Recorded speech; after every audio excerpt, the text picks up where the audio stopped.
এভাবে পাট শাক রান্না করলে এত মজা খেতে, অন্যভাবে আর রান্না করার ট্রাই করবেন না, এভাবে করবেন আমার বিশ্বাস। আসসালামু আলাইকুম।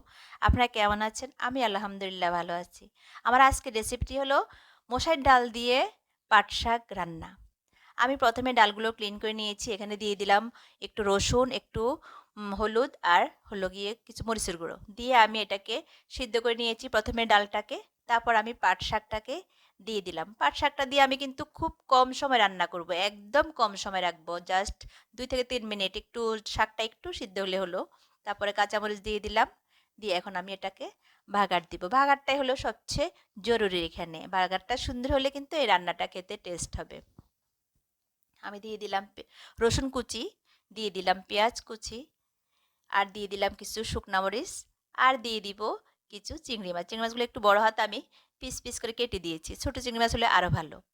আমি দিয়ে দিলাম। এখন আমি এগুলোকে একদম ততক্ষণ পর্যন্ত ভাজবে, এগুলো একদম মানে কালার ব্রাউন কালার হয়ে আসবে, একদম মসমসে, এই যে লাল লাল করে ভেজে নিয়েছি। এখন আমি ডালটাকে দিয়ে দিব সাথে। এটা কিন্তু রান্না খুব অল্প সময় হয়ে যায়, এত সহজভাবে রান্নাটা হয় কিন্তু খেতে অসাধারণ।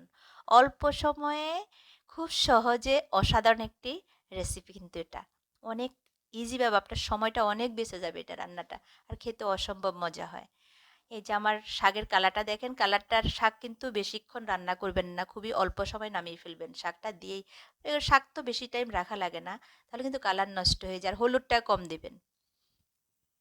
এই যে কালারটা অনেক সুন্দর হয়েছে, আমার রান্নাটা শেষ। এভাবে আমরা কিন্তু পাট শাকটা রান্না করতে পারি।